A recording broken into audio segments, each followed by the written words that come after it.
Toute découverte a un coût et implique la souffrance. Et, comme cette voie est spirituelle, ce coût est essentiellement intérieur. La perplexité, oui, il s'agit de la perplexité. J'ai lu la traduction d'un message de notre frère Watchman Nee.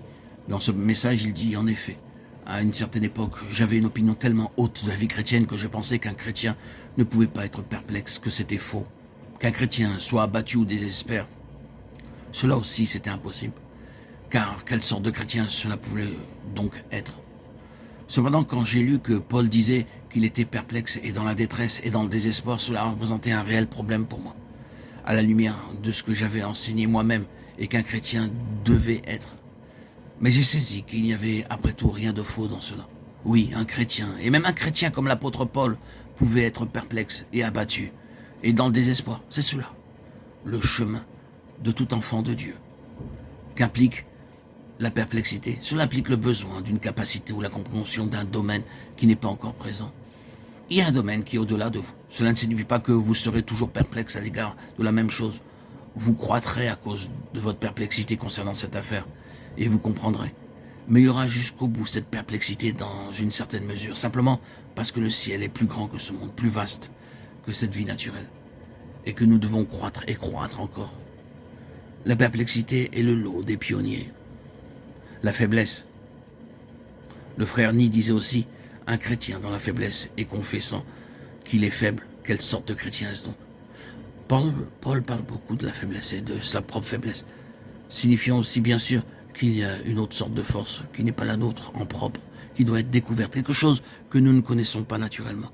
C'est la voie des enfants de Dieu, parvenir à une sagesse qui est au-delà de nous et qui présentement signifie perplexité, une force qui va au-delà de nous et qui actuellement signifie faiblesse en nous-mêmes. Nous apprenons, c'est tout. C'est la voie des pionniers, des enfants de Dieu, mais c'est coûteux. Le coût est intérieur et cela se concrétise de bien des manières. C'est intérieur, mais c'est aussi extérieur. Cette lettre aux Hébreux est pleine de ces deux aspects du pèlerinage. Ceux-ci confessaient qu'ils étaient étrangers et pèlerins sur la terre. Hébreux 11, 13. C'était un voyage spirituel, d'une transition du terrestre au céleste dont l'apôtre parlait. Il y avait l'aspect intérieur, mais il y avait aussi l'aspect extérieur à eux-mêmes. Et c'est la même chose pour nous. La tendance naturelle, c'est de se tourner vers soi-même. Mais c'est une marche descendante. Laissez faire les choses par elles-mêmes, elles iront vers le bas, de manière toute naturelle. Est-ce que ce n'est pas vrai? Un beau jardin deviendra une sauvage désolation, un chaos en peu de temps, si vous ne prenez pas de l'ascendant sur lui. Et cela est vrai de nous d'une manière spirituelle. La gravitation tend vers la terre, voulant toujours revenir vers le bas, voulant toujours en terminer avec le conflit, le combat, voulant toujours sortir de cette atmosphère de tension dans la vie spirituelle.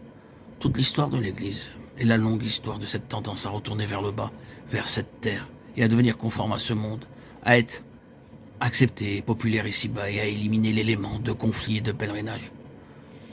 C'est la tendance et le cours naturel des choses. Que ce soit extérieurement ou intérieurement, être un pionnier, un enfant de Dieu est une chose coûteuse.